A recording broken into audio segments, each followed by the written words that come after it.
지난주에 우리가 말씀을 나눴던 것은요, 예수님의 부활에 관한 것들이었어요. 그렇죠? 예수님의 부활에 관한 것들이었고, 또한 오늘 본문에 보니까 주 예수께서 말씀을 마치신 후에 하늘로 올려지사 하나님 우편에 앉으시니라. 예수님이 승천하신 모습이 나옵니다. 부활하시고 하나님 보좌 오른편에 앉으시는 이 승천의 모습들이 쭉 나와요. 그러시면서 이 예수님이 부활하시고 그리고 승천하시는 그 40일 동안의 기간 동안에 예수님이 하신 일들이 나오기 시작합니다. 오늘 이제 차차차차 우리가 살펴볼 것이에요. 주님이 우리를 대신해 죽음으로 인해서, 십자가의 죽음으로 인해서 믿음의 새로운 시대가 열려졌음을 우리가 알 수 있습니다. 첫째는요, 먼저 주님이 돌아가셨을 때 몇 가지 굉장히 기적적인 그런 현상들이 일어납니다. 첫째로 지성소의 휘장이 아래로부터 위로 찢겨지는 사건이 일어납니다. 둘째로는요, 땅이 진동하기 시작했고, 셋째는 바위가 터졌어요. 그러니까 바위가 갈라졌다는 얘기예요. 네 번째는 죽었던 많은 성도들이 무덤에서 다시 살아나는 역사가 일어났다라고 그렇게 이야기하고 있어요. 그래서 이러한 일련의 사건들이 주님의 죽음을 통해서 오는 새로운 시대가 도래하고 있다는 것을 보여주고 있는 것입니다. 지성소의 휘장이 찢어진 것은요, 제사장을 통해서만 한 번, 1년에 한 번 하나님 앞에 나아갈 수 있는 그러한 것이었지만, 이제는 뭐냐 하면 우리들이 직접 예수 그리스도를 통해서 우리가 직접 하나님을 만날 수 있는 그 자리로 나아갈 수 있다는 것이에요.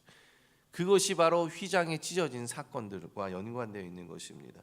바로 그리스도를 통한 그리스도의 새로운 시대가 열렸음을 분명히 말씀하고 있는 것입니다. 땅이 진동하고 바위가 터진 일은요, 예수께서 하나님의 아들이라는 것을 말해주는 그러한 이적이었어요. 그러한 증거였어요. 뿐만 아니라 이러한 것들을 통해서 그 이방인이었던, 그 무덤을 지키고 있었던 로마의 백부장은요, 이 광경을 지켜보다가 예수께서 진실로 하나님의 아들이었다라고 고백합니다. 무덤이 열리고 죽었던 성도들이 다시 살아난 것은요, 주님의 죽음을 통해서 사망의 권세가 깨어졌다는 것을 말씀하고 있는 것이. 무덤이 열리고 죽은 사람이 살아났다는 것은요, 사탄이 이 세상을 죽음 가운데에서 어두운 영 가운데 불순종한 아들들 가운데에 이 사로잡고 있는 이 죽음에 대한 그러한 모든 권세로부터 예수님이 뭐 하신다고요? 그 죽음의 권세를 깨트리셨다는 거예요. 그거를 증명하고 있는 거예요. 그래서 사망의 권세가 깨어지고 새로운 영생의 시대, 예수 그리스도를 믿음으로 말미암아 주시는 새로운 영생의 시대가, 영원한 하늘나라의 삶이 시작되었다는 것입니다. 이때 살아난 성도들은요, 후에 예루살렘에 가서 주님의 부활을 증거합니다. 그 본문에 나와 있어요. 말씀 속에 나와 있습니다. 주님의 죽음은요, 우리들을 다시 살게 해주셨습니다. 영생의 길을 열어주셨습니다. 주님의 부활은 우리도 주님과 같이 부활할 수 있다는 그런 소망을 우리에게 남기십니다. 그리고 이 세상에 살면서 이러한 소망을 가지고 하나님 나라의 삶을 살게 하시는 것이에요. 이 세상에 우리가 살면서 하나님 나라의 삶을 살 수 있도록 하는, 주님의 죽음의 권세를 깨뜨리시고 부활을 통한 새로운 생명을 우리에게, 소망을 우리에게 주시는 이 세상에서의 하나님 나라의 삶을 살아갈 수 있는 그러한 소망을, 능력을 우리에게 주시는 것입니다. 그것을 살 수 있다라고 우리에게 증명하시는 거예요. 왜? 주님께서 이 세상 가운데 오셔서 바로 육신의 몸으로 우리와 똑같은 모습을 가지고, 똑같은 연약함을 가지고 예수님께서 먼저 하나님 나라의 삶을 사시는 그 모습을 우리에게 보여주셨고 남겨주셨기 때문입니다. 그리고 또 말씀하셨어요. 내가 아버지께 약속하신 그 성령을 너에게 보내줌으로 말미암아 너희가 이 세상의 삶을 하나님 나라의 삶 속에서 살아갈 수 있도록 내가 하겠다라고 하는 그 약속을 우리에게 남기십니다. 그리고 그 약속대로 이 제자들에게 오늘 말씀처럼 위에로 볼지어다 내가 내 아버지께서 약속하신 것을 너에게 보내리니 너희는 위로부터 능력으로 입히어질 때까지 이 세상에 이 성에 머물라 하십니다. 이 성에 이 제자들이 머물렀어요. 그리고 그들이 마가의 다락방에서 기도하는 중에 하나님의 성령이 그들 가운데 임합니다. 그리고 예루살렘에서 핍박받는 그 순간 속에서도 그들은 능력 있는 하나님 나라의 삶, 복음의 삶을 순종하면서 살아갑니다. 이것이 우리의 증거예요. 부활하신 예수님이 승천하시기 전까지 두 가지를 하십니다. 첫째는요, 부활하신 사실을 친히 증거하세요. 부활하신 사실을, 본인이, 예수님 자신이 부활했다는 사실을 많은 사람들에게 나타내시면서 친히 증거하신다는 거예요. 사도행전에 보니까 그가 고난받으신 후에 또한 그들에게 확실한 많은 증거로 친히 살아계심을 나타내사 40일 동안 그들에게 보이시며 하나님 나라의 일을 말씀하시니라. 사도와 함께 모이사 그들에게 분부하여 이르시되 예루살렘을 떠나지 말고 내게서 들은 바 아버지께서 약속하신 것을 기다리라. 요한은 물로 세례를 베풀었으나 너희는 몇 날이 못되어 성령으로 세례를 받으리라 하셨느니라. 주님이 말씀하시는 거예요. 친히 본인 자신이 부활했다는 사실을 증거하세요. 그리고 나 약속하신 성령, 그 성령이 너에게 임할 때까지 이 성에 머물며 기다리라고 합니다. 예수님은요, 승천하기 40일 동안 자신의 부활하셨다는 것을 많은 사람들에게 친히 간증합니다. 제일 먼저는요, 막달라 마리아에게 부활하신 첫날에 먼저 보이세요, 몸을. 그리고 막달라 마리아가 만지죠. 그의 발에 엎드려서 발을 진짜 만져요. 만지면서 너무 놀래니까 이거 예수님 맞나? 하고 계속 만지죠. 그러면서 너무 놀라운 거예요. 예수님 맞으니까 어떻게 해요? 그가 무릎을 꿇고 예수님 앞에 경배하는 것입니다. 그 사건이 마리아에게 일어나요. 두 번째는 다른 많은 여인들에게 일어납니다. 세 번째는 베드로에게 나타나시죠. 그리고 10명의 제자들에게 나타나고 믿지 않았던 도마를 포함한 11명의 제자에게 또 나타나십니다. 그리고 엠마오로 가는 그 두 제자에게 예수님이 부활하신 후 친히 증거하셔서 나타나세요. 그런데 오늘 본문에서 보면요, 엠마오에 가는 두 제자에게 있는 것처럼 오늘 본문에 또 일어났던 그 45절에 보면 이에 그들의 마음을 열어 성경을 깨닫게 하시고, 엠마오에 가는 두 제자에게요, 예수님이 말씀하는데 이 두 제자가 깨닫지를 못합니다. 옆에 계신 분이 누군지를. 근데 그들의 마음을 열으셨어요. 그리고 성경을 깨닫게 하십니다. 그래서 그들이 바로 옆에 계신 분이 바로 부활하신 예수님임을 깨닫게 됩니다.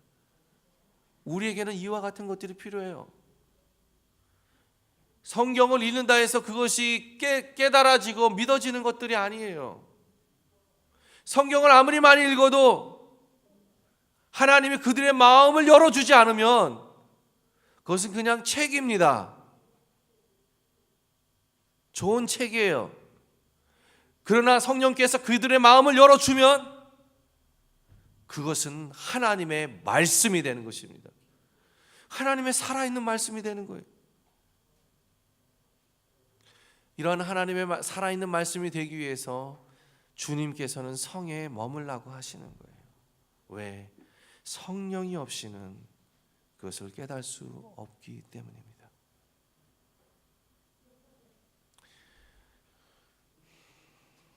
그래서 주님은요, 계속해서 부활하신 제자들에게, 부활하신 몸을 많은 사람들에게 나타내요. 그리고 갈릴리에서도 나타내시고 500명에게 또한 나타내십니다. 그리고 승천하실 때에 더 많은 사람들에게 나타내죠. 거의 한 2,000명 정도 될 텐데. 그리고 다메섹 도상에서 바울에게 나타납니다. 너무나 많은 사람들이 부활하신 주님을 친히 만납니다. 왜냐하면 부활하신 주님이 친히 자신 스스로 부활하셨다는 것을 증거하시기 때문에 그렇습니다. 두 번째, 예수님이 부활하신 후에 한 일은 바로 하나님 나라의 일을 말씀하십니다. 하나님 나라의 일. 오늘 본문에서 보는 것처럼 그가 자신이 부활했다는 것을 친히 증명하시며 하나님 나라의 일을 말씀하시느니라. 그렇게 말씀하잖아요. 자, 주님이 승천하실 날을 몰랐을까요? 저는 아셨다라고 생각합니다. 왜? 주님은 전지전능하셨으니까. 그렇다면은 우리가 생각해야 될 것이 있어요. 주님이 이 세상에서 남은 삶이 이제 부활하신 후에 40일 정도 남았는데, 그러면 무슨 말을 하겠어요? 자신의 제자들에게, 그리고 하나님이 생각하시는 가장 중요한 일들을 말씀하지 않았겠습니까? 그러지 않겠어요? 근데 그게 두 가지예요. 부활을 증거하는 것과 나머지 하나는 하나님 나라의 일입니다. 하나님 나라에 관한 것들이. 제자들이 앞으로 살아갈 그 삶은요, 이제 더 이상 세상적인 삶이 아닙니다. 더 이상 세상에 속해서 세상의 기준과 세상의 뜻과 세상의 가치와 세상이 추구하는 어떤 것들을 추구하면서 사는 삶이 아니라 바로 하나님이 믿는 자들에게 주시는 그 하나님 나라의 삶을 살아가는 것이 바로 하나님의 뜻이라는 사실을 분명히 예수님은 말씀하셨기에 오늘 너무나 중요하게 생각하시고 그 두 가지 일을 말씀하십니다. 하나님의 나라는요, 예수님이 오심으로 시작되었습니다. 그리고 다시 예수님이 이 세상에 오셨을 때 완벽한, 퍼펙트한, 완성된 하나님의 나라가 있을 것입니다. 그래서 우리는요, 이런 흔히 말해서 하나님 나라의 일에 관해서는 이렇게 표현해요. 영어로는 already not yet. 그렇게 얘기합니다. 이미 하나님의 나라가 왔으나 완벽하게 다 온 것은 아니다. 완벽하게 오는 것은 언제요? 예수 그리스도가 이 땅 가운데 심판하러 다시 오시는 그때에 하나님의 나라가 100% 온다 이 말이에요.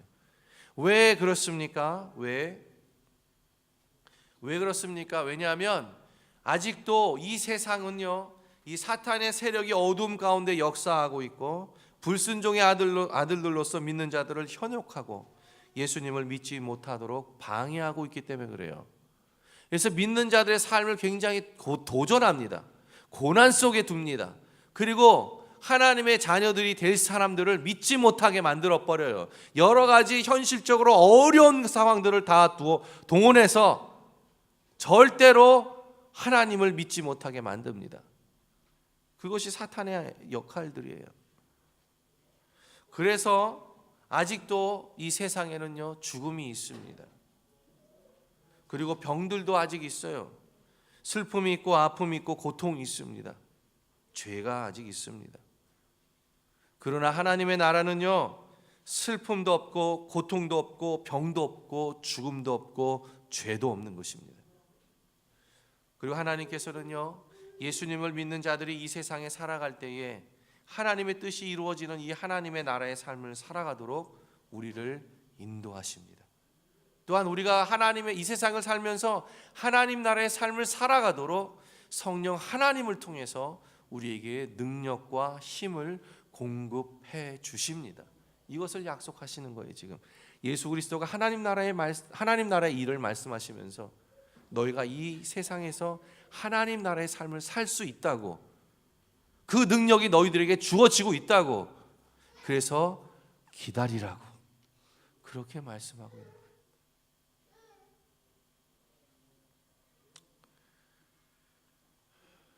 우리는요, 예수님을 믿음으로 하나님 나라의 삶과 그리고 하나님을 함께 누릴 수 있습니다. 하나님 나라에 살면서 하나님 나라의 일을 하면서요, 하나님이 하신 일을 믿고 증거하는 그 증인의 삶을 살도록 예수님은 우리에게 명령하셨습니다. 부탁이 아니에요. 권면이 아니에요, 여러분. 이 삶은요, 이렇게 사는 삶은요, 우리에게 명령으로 하신 겁니다. 선택적인 상황이 아니에요. 그거는 명령이에요. 명령. 그렇게 살라고 하시는 거예요. 그렇게 살아야만 한다고 그렇게 말씀하시는 거예요. 왜요? 예수 그리스도를 믿는다는 이 자체는요, 정말 새로운 시대의 도래가, 새로운 시대의 속에서 살아가는 전혀 다른 삶인 것입니다. 그래서 옛사람은 지나가고 새 생명을 얻어서 새롭게 사는 삶을 우리에게 말씀하고 있는 것입니다. 그렇다면 이 세상에서 어떻게 우리가 하나님 나라의 삶을 살 수 있을까요? 어떻게 이 세상에서 주님의 증인으로 우리는 살 수 있습니까? 첫째는요, 오늘 본문에서 보니까 머무는 것이 반드시 필요합니다. 머무는 것이 반드시 필요해요. 자, 우리 함께 49절을 한번 같이 한 번 더 읽도록 하겠습니다. 다시 한번 읽습니다. 시작. 볼지어다 내가 내 아버지께 약속하신 것을 너희에게 보내리니 너희는 위로부터 능력으로 입혀질 때까지 이 성에 머물라 하시니라. 여러분, 본문에 보면 너희는 이 모든 일의 증인이라고 말씀하세요.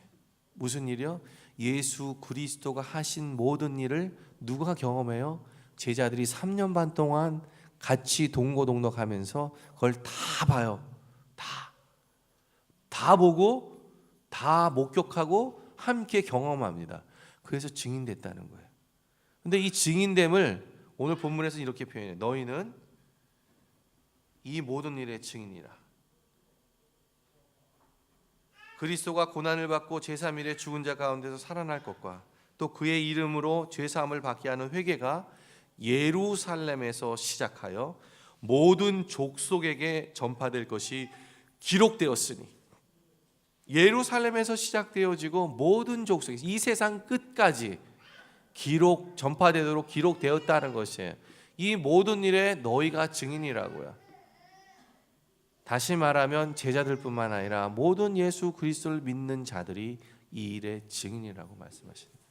그런데 이 증인들이 해야 할 첫 일이 뭐라고요?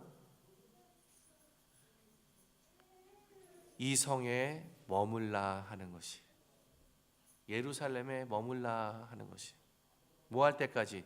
위로부터 능력으로 입혀질 때까지 이 성에 머물라는 것이,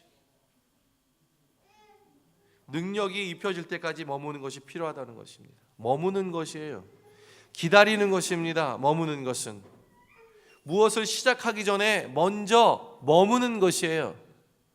무엇을 시작하기 전에 먼저 기다리는 것이에요. 새로운 삶을 시작하기 전에 반드시 먼저 기다려야 하는 것입니다. 새로운 예수 그리스도를 통한 믿음의 삶을 살아가기 전에 반드시 먼저 기다림이 필요한 것이에요.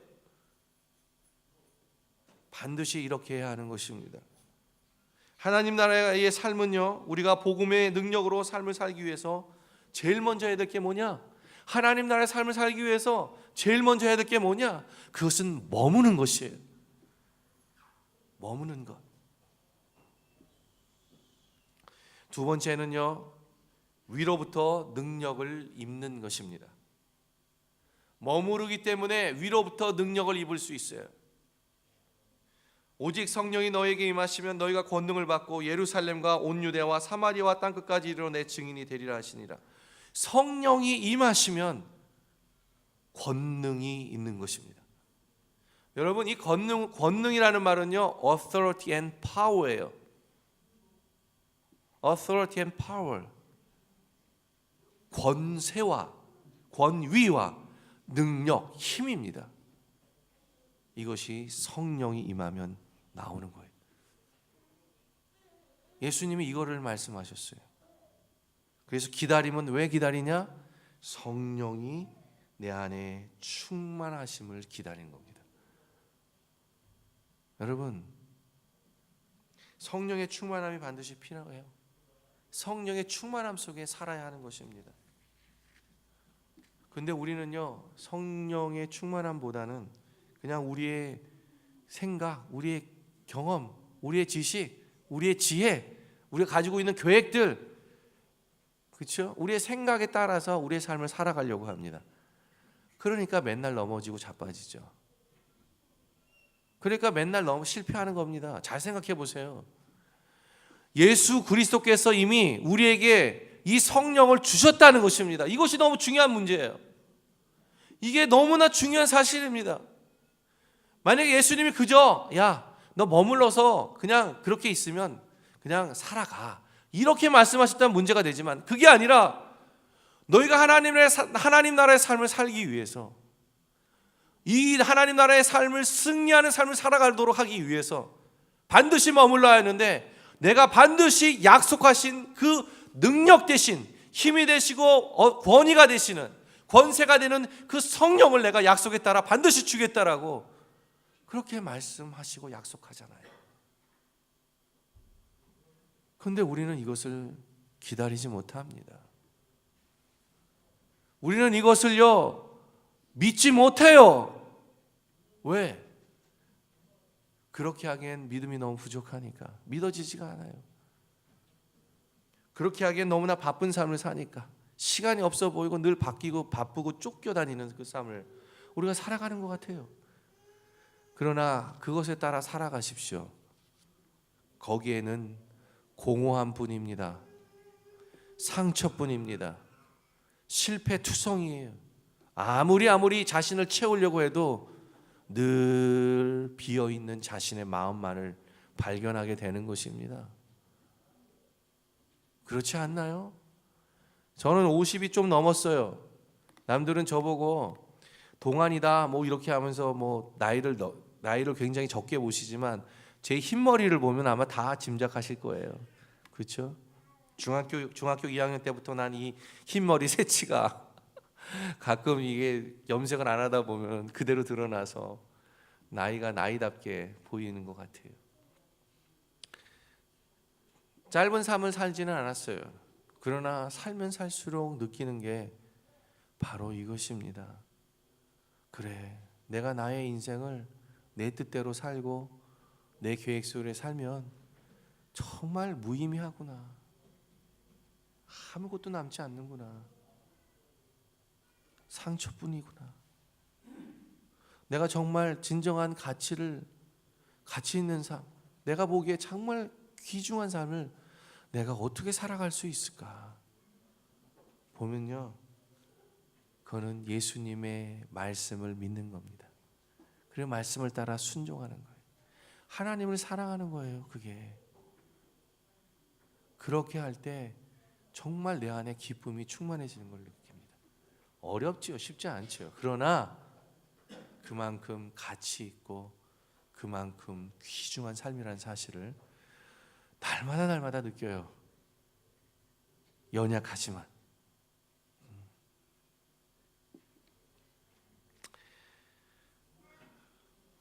우리가 말씀에 순종하는 능력을요, 그리고 말씀을 지키며 살아가는 능력을 성령 하나님께서 공급하시기 때문에 우리는 살아갈 수 있어요. 그렇게 이 세상 속에서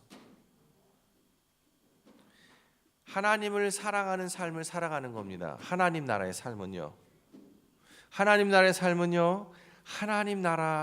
사랑하며 살아가는 거예요. 이 하나님을 사랑하는 것, 예수님을 닮는 삶입니다. 예수 그리스도를 닮아가는 삶이에요. 성령께 순종하는 삶입니다. 왜 이것이 하나님을 사랑하는 삶이냐? 왜 말씀을 순종하는 것이 하나님을 사랑하는 것이냐? 성경은요, 이것에 대해서 우리에게 밝히 드러냅니다. 하나님을 사랑하는 것이 바로 말씀을 사랑하는 거다라고 이야기해요. 순종하는 거다라고.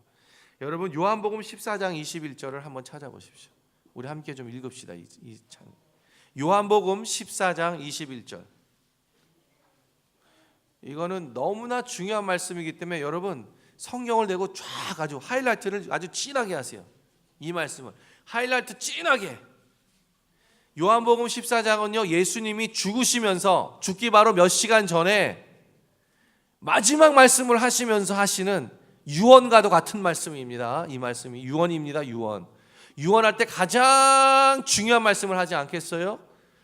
그 중요한 말씀을 오늘 하시는 겁니다. 요한복음 14장 21절 다 같이 찾으셨으면 우리 함께 읽도록 하겠습니다. 읽습니다. 나의 계명을 지키는 자라야 나를 사랑하는 자니 나를 사랑하는 자는 내 아버지께 사랑을 받을 것이요 나도 그를 사랑하여 그에게 나를 나타내리라. Whoever has my commands and obeys them.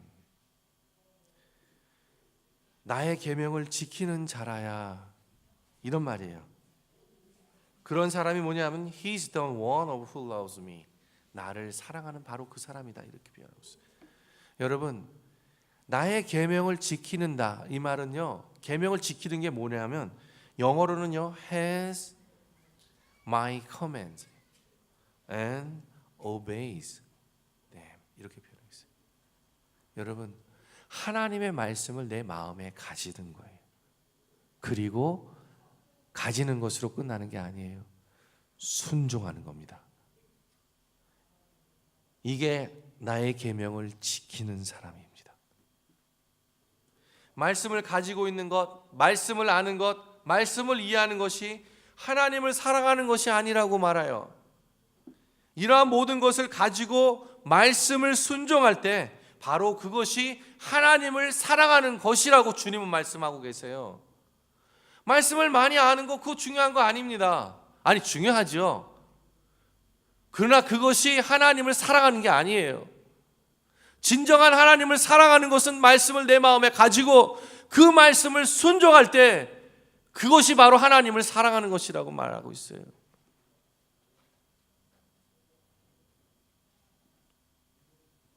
우리는 때로 하나님 말씀은 참 많이 아는데 그의 삶은 너무 형편없는 그런 사람들 많이 봐요. 그래서 내가 가끔 상처를 받습니다.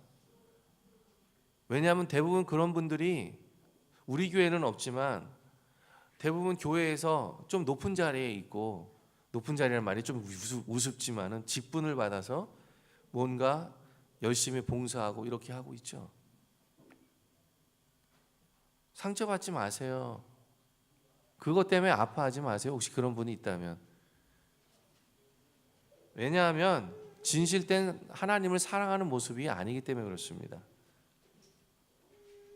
하나님 말씀을 순종할 때 그때야 진정으로 섬기는 자의 모습이 나옵니다. 그게 인격적인 뿐만 아니라 믿음적인 영적인 성장과 성숙을 가져옵니다. 여러분, 하나님 말씀 많이 한다고 해서 영적인 성장과 성숙이 저절로 되지 않아요. 그 말씀을 순종할 때 그것이 일어납니다. 말씀을 순종하는 것이 바로 하나님을 사랑하는 방법이라고 예수님은 말씀하세요. 우리의 생각이 아니라 예수님이 하나님을 사랑하는 방법이 바로 말씀을 순종하는 것이라고 우리에게 가르치고 있습니다. 하나님을 사랑할 때 우리에게 주시는 것들이 또 하나 있어요. 뭐냐면 이렇게 표현하고 있어요. He who loves me will be loved by my Father. 나의 하나님에 의해서 사랑을 받게 될 것이라고 약속하고 있어요. 뿐만 아니라 and I too will love him. 나도 그를 사랑할 것이다. 그러면서 뭐라고 해요? Show myself to him. Show myself to him. 여러분, 주님 만나고 싶으시죠? 주님 보고 싶으시죠? 주님 느끼고 싶으시죠? 여러분, 주님은 그렇게 해주겠다고 우리에게 약속하십니다. 그런데 어떻게 할 때? 하나님 말씀을 has a command and obeys to them. 그 말씀을 순종할 때 그렇게 한다고 말씀하세요. 우리는요, 마음속에 정말 하나님을 보고 싶고 하나님의 여러 가지 하시는 일들을 깨닫고 그렇게 알고 싶어 하고 그렇게 하나님 음성도 듣고 싶어 하지만 그러나 하나님 말씀을 순종하지는 않습니다. 그래서 못 만나요. 그래서 깨닫지 못하는 겁니다. 그래서 하나님의 뜻을 모르는 겁니다. 사실은 어려운 것 같지만 아주 간단한 겁니다. 한마디로 말하면 하나님의 말씀을 내 마음에 두고 그것을 순종하며 갈 때 반드시 하나님 아버지께 사랑을 받을 것이고 예수님이 그에게 자신을 드러낼 겁니다. 그런데 오늘 본문에서는요, 위로부터 성령의 능력이 임할 때까지 기다리라는 것입니다. 왜냐하면 우리 스스로 하나님의 말씀을 순종하며 살아갈 수 있는 능력이 부족하기 때문에 그래요. 그래서 우리에게 하나님의 말씀을 지키고 순종할 수 있는 능력을 주시는 그 성령 하나님의 임재를 기다리라는 것이, 우리 스스로 하나님의 말씀을 깨닫고 그리고 하나님의 말씀을 순종하면서 살아가는 것은 쉽지 않아, 이 세상에서. 그렇기 때문에 기다리라고 하시는 거야. 왜? 성령의 능력이 너희 가운데 임하면 이 세상에서 하나님의 말씀을 순종하면서 살 수 있다라고 예수님이 말씀하기 때문에 그래요. 사랑하는 성도 여러분, 어떻게 우리는 이러한 이 성령께서 우리 가운데에 임하시도록 할 수 있느냐? 그건 하나님의 말씀을 우리 가운데 주셨어요. 어떻게? 누구든지 예수 그리스도를 믿는 자에게는 뭐 한다고요? 구원을 얻으리니. 그렇죠? 사망에서 생명으로, 그렇죠? 그렇게 옮기셨다고. 그러면서 너에게, 누구든지 예수 그리스도를 믿는 자에겐 성령을 어떻게 해요? 선물로 주리니. 그렇게 표현하고 있어요. 여러분, 예수님을 나의 주님으로 믿으십니까? 그러면 성령이 여러분 가운데 임하신 것입니다. 이것이 하나님의 약속의 말씀이에요. 그런데 이 성령이 임하셨는데 이 성령이 임하신 것들을 우리가 어떻게 알 수 있느냐? 첫째, 하나님의 말씀을 믿음으로 알 수 있습니다. 오늘 지금 방금 드린 말씀, 예수 그리스도를 믿는 자에게 성령을 선물로 주신다는 것, 구원을 선물로 주신다는 사실을 믿는 것입니다. 두 번째는요, 내 안에서 이 믿음 가운데에 하나님의 말씀을 순종함으로 인해서 뭐냐면 성령이 내 안에 뭐예요? 순종하고자 결단하는 마음을 통해서 내 안에 성령께서 활동하시도록 나의 삶의 자리를 하나님께 드리는 겁니다. 우리는요, 사실 우리의 삶을요, 내가 주인이 되어서 살아갑니다. 그렇지 않아요? 내가 주인이 되어서 살아가요. 이 말은 뭐냐면 내가 오늘 하루의 삶을 살아가는데 내가 아침에 일어나면서부터 내 직장이 있죠. 또는 내가 일하는 터전이 있죠. 아니면 없을 수도 있고 내가 가정에서 삶을 살 수도 있지만은, 그러나 그 삶을 살아가는 순간순간에 하나님께 물어보진 않아요. 하나님, 내가 오늘 어떠한 삶을 살아가야 될까요? 하나님, 내게 주어진 일들을 맡으면서 살아가야 되는데 오늘 무슨 일이 있습니다. 하나님, 내가 이것을 할 때 하나님의 인도하심을 구합니다. 하나님, 인도해 주십시오. 동행해 주십시오. 이러한 기도를 전혀 하지 않아요.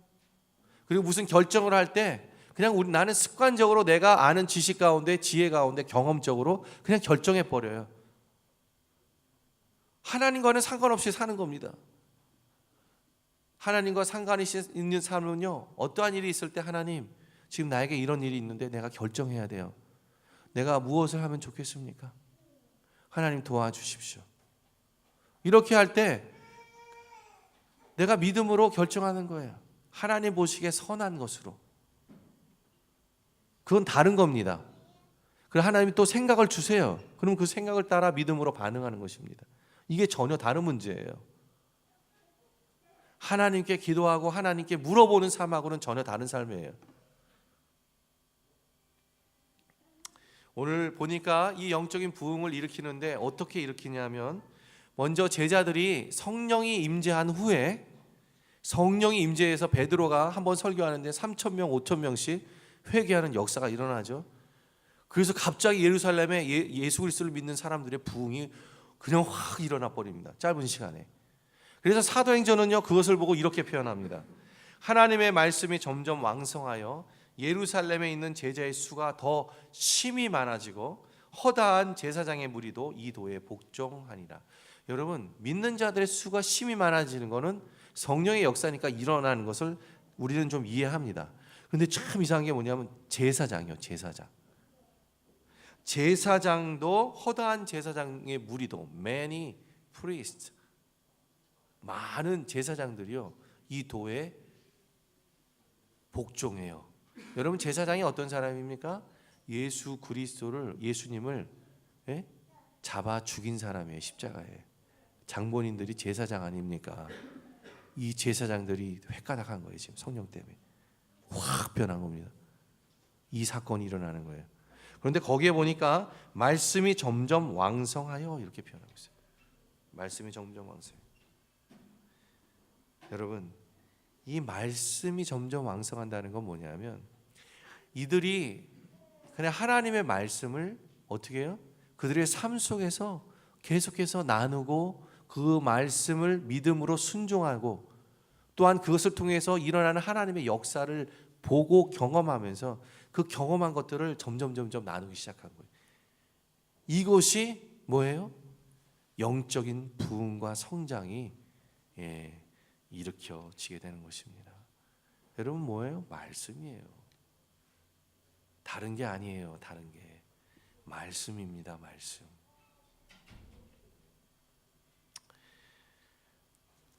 여러분 영적 부흥은요 말씀을 읽음으로 시작할 수 있습니다. 말씀을 읽음으로. 지난주에도 얘기했어요. 저는요 우리 교회에 비전을 갖고 있습니다. 우리 교회는요 온 성도가 말씀을 읽는 것에 초점된 삶을 살아가는 그러한 모든 성도님들이 됐으면 좋겠어요. 왜 말씀을 읽어야 되냐? 성경은요 책으로 된 하나님이에요. 여러분 다시 한번 따라합시다. 성경은 책으로 된 하나님이다. 성경은 책으로 된 하나님이다. 성경은 하나님이에요. 성령이 함께 하실 때 그 마음이 열려지면서 하나님에 대한 것을 깨닫기 시작하는 겁니다. 우리에게 필요한 모든 것이 그 안에 들어 있습니다. 성령께서 우리를 위로와 격려와 영감을 주는 그 하나님의 음성을 성경을 통해서 듣게 하신다는 거예요. 말씀을 통해서. 그리고 하나님의 지혜와 조언도 이 성경 말씀 안에서 있다는 것이에요. 여러분 말씀을 읽는 시간을 정하십시오. 부탁입니다. 말씀을 읽는 시간을 정하십시오. 정하지 않고는 할 수 없어요. 정하지 않고는 할 수 없어요. 말씀 읽는 시간을 제일 먼저 정하세요. 규칙적으로 읽으십시오. 매일 하루에 내가 1장 읽겠다, 2장 읽겠다. 꼭 말씀을 결정하세요. 그렇게 아무리 바빠도 타협하지 마세요. 이거하고는 아무리 힘들어도 죽을 것 같아도 이거하고는 타협하지 마세요. 다른 거하고 성경 읽기를 제일 먼저 하십시오. 정하십시오. 성경은 우리 교회의 모든 것의 가치를 결정하는 근본입니다. 두 번째는요, 지난주에 말씀한 것처럼 말씀을 묵상함으로 하십시오. 여러분 큐티 하시죠? 아침에? 제가 지금 없는데 혹시 말씀 묵상 갖고 있는 분 있으세요? 말씀 묵상? 없으세요? 말씀 묵상 갖고 있는 분? 자, 손 들어보세요. 자, 한번 보여주세요. 말씀 한번 보여주세요. 지금 없어요? 지금 갖고 계신 분 없어요? 말씀 묵상 갖고 계신 분 없습니까? 한 사람도 없어요? 말씀 묵상 안 갖고 오셨어요? 부탁합니다. 말씀 묵상 어딜 가든지 꼭 들고 다니십시오. 성경 꼭 들고 다니십시오. 여러분 요새 전화기가 너무 좋아요. 그래서 애플이 달려서 언제든지 성경을 전화기에서 찾을 수 있어요. 그러나 여러분 교회 갈 때는 애플 갖고 오지 마세요. 성경 갖고 다니세요. 자기 거. 자기가 찾는 것과 이걸로 이래서 찾는 거하고는 달라요. 여러분 성경을 처음부터 끝까지 순서 다 외웁니까? 다 외우시는 분 얼마나 돼요? 저는 많이 있으리라 믿습니다. 우리 대부분의 성도가 다 그러리라 생각합니다. 한번 생각해 보세요. 애플로 이거 아무리 해도 그거 못 외웁니다. 못합니다. 그거. 성경을 갖고 다니세요. 그리고 말씀 묵상을 누구든지 우리 전 성도는 다 구입하세요. 되게 싸게 주잖아요. 교회에서. 이런 가격으로 이 말해서 죄송합니다. 다른 데서 구입할 수 없어요. 그래서 우리 성도님들은 우리 교회 성도님들은 성경을 갖고 다니고 말씀 묵상을 갖고 다녀서 이 말씀 묵상하시는 모든 분들이 되기를 주님의 이름으로 축원합니다. 근데 말씀 묵상하는데 삶이 잘 변하지 않아요. 왜 그럴까요? 말씀 묵상하는데 그것은 묵상이 잘못됐기 때문에 그렇습니다. 대부분의 많은 분들이 그래요. 말씀 묵상을 보면요, 한쪽에는 성경이 나와 있고 한쪽엔 그 성경을 풀이하는 풀이집이 왼쪽에 있습니다. 그리고 기도 제목도 좀 나와요. 그렇죠? 그러면 성경을 읽고 잘 모를 때는 이 프리집을 읽습니다. 그래서 성경의 말씀을 깨달아요. 그래서 그 깨달은 점을 씁니다. 써야 돼요. 반드시 쓰셔야 되고, 그리고 쓰고 나서 그냥 기도하고 끝내요. 하나님, 깨달은 말씀이 내 삶 속에서 적용해 주십시오. 이래서 안 되는 거예요. 한 단계가 빠져 있어요. 한 단계가. 그 단계가 뭐냐면, 내가 그 말씀을 통해서 발견한 사실들이 있고 깨달은 사실들이 있다면, 그 발견하고 깨달은 사실들을 내 삶으로 가지고 들어와야 돼요. 내 삶으로. 그래서 내가 그 말씀을 깨달은 것과 말씀을 발견한 것 중에서 내 삶 속에서 갖고 들어왔을 때 내가 정말 그렇게 살고 있는가를 묵상하셔야 돼. 거기서부터. 그게 더 중요한 문제예요. 대부분의 묵상이 나의 삶과는 관계없이 묵상하기 때문에 문제가 되는 거예요. 그래서 삶의 변화들이 없는 거예요. 잘 생각해 보세요. 진정한 삶의 변화는 하나님의 말씀이 내 삶 속에 들어올 때입니다. 그리고 그거를 깊이 생각하고 기도할 때예요. 그럴 때 삶의 변화가 일어나고 영적인 성장과 성숙함이 일어나는 것입니다. 그래서 무엇보다도 가장 중요한 단계, 하나님의 말씀을 깨달은 것을 내 삶 속에 가지고 들어오는 것, 그리고 그 말씀을 따라 내 삶을 다시 한번 비교해 보는 것, 이 작업하셔야 돼요. 이 작업을 안 해요. 잘 그냥 은혜는 은혜다 생각하고 그냥 덮어버립니다. 그러니까 변화가 없죠. 세 번째는요, 기도하는 것입니다. 기도하는 것. 우리는 기도할 때 참 우리의 필요를 너무 하나님 앞에 많이 아뢰입니다. 우리의 필요한 것이요. 근데 성경은 참 이상하죠? 성경은 어떻게 말씀하고 계시냐면, 야, 너희가 물질과 하나님을 겸하여 섬길 수 없다. 너희가 무엇을 먹을까, 무엇을 입을까, 무엇을 마실까에 대해서, 너희의 필요한 일상적인 것들에 대해서 뭐 하라고요? 구하라고요? 아니요. 구하라고 하지만 우선순위가 틀립니다.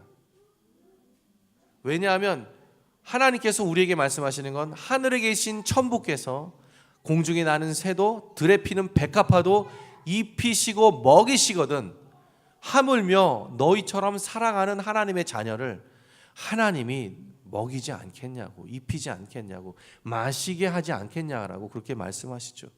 그러면서 하시는 말씀이 뭐냐면, 너희는 하나님의 나라와 의를 구하라. 그 앞에 뭐라고 있어요? 먼저라는 말. 먼저요. 먼저 하나님의 나라와 의를 구하는 것입니다. 이게 기도예요. 그리하면 뭐예요? 모든 것을 더하시는, 모든 것. 그리하면 모든 것을 더하시는 거예요. 내 삶에 필요한 모든 것을 더하시는 것입니다. 그런데 우리는요, 이 모든 것을 위해서만 기도합니다. 하나님 앞에. 우리는요, 이 모든 것을 구하는 것이 제일 먼저예요. 어느새요, 우리는 물질적인 것, 명예적인 것, 네? 그런 것에 너무나 구하는 것에 집중돼 있어요. 그러니 그게 나에게 정말 좋은 것인지 아닌지도 판단이 안 되는 거죠. 그렇지 않겠어요? 그러나 주님께서 그렇게 약속하세요. 너희가 먼저 하나님 나라의 의를 구하면 모든 것을 더하시겠다. 기도 가운데 제일 먼저 구해야 할 것은 뭐냐면 하나님 나라의 의를 구하는 것인데, 이것을 어떻게 구하냐? 하나님, 나의 삶 속에서 하나님의 나라의 의가 이루어지기를 소원합니다. 그래서 오늘 하루의 삶을 하나님 앞에 드립니다. 주님, 나의 삶을 좌정해 주시고 다스리시고 통치하여 주십시오. 나의 삶을 주님께 의탁합니다. 이러한 기도를 매일마다, 매 순간마다 하는 것입니다. 그러면요, 이러한 세 가지를 우리가 계속적으로 하게 되면 반드시 우리는요 마음의 변화가 일어납니다. 그리고 마음의 변화가 우리 마음에 일어날 뿐만 아니라 다른 사람들을 마음의 변화의 길로 인도할 수 있습니다. 이건 반드시 그렇습니다. 두 번째는 뭐냐면 또 저는요 우리 교회가 행하는 모든 것이요 성경이 기준이 돼서 성경의 가치를 따라 결정이 됐으면 좋겠어요. 뿐만 아니라 성경이 기준이 되고 가치를 따라서 어떻게 하냐면 모든 성도님들이 얘기하는 게 말씀을 따라 같이 이야기했으면 좋겠어요.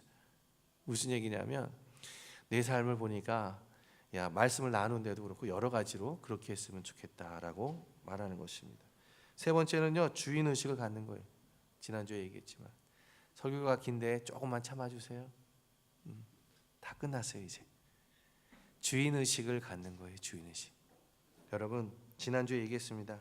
나는 교회에 가는 게 아닙니다. 내가 바로 교회입니다. 나는 교회에 가는 게 아니고 내가 바로 교회다. 주인의식을 갖는 거예요. 그래서 사랑으로 서로 종노릇하는 거예요. 왜? 하나님은 우리를 자유함으로 부르셨다고 말하고 있어요. 자유함으로. 그런데 그 자유함이 뭐예요? 그것으로 육체의 기회를 삼아서 방탕하지 말고 사랑으로서 서로 종노릇하라고 얘기합니다. 이게 뭐예요? 주인의식이에요.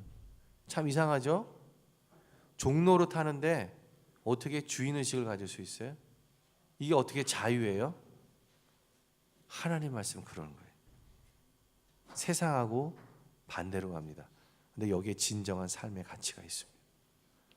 해보십시오. 저는 확신합니다. 해보십시오. 저는 확신합니다. 한 손에는 성경을 들고요, 한 손으로는 서로의 손을 함께 잡고요, 함께 나아갑시다. 기도하겠습니다.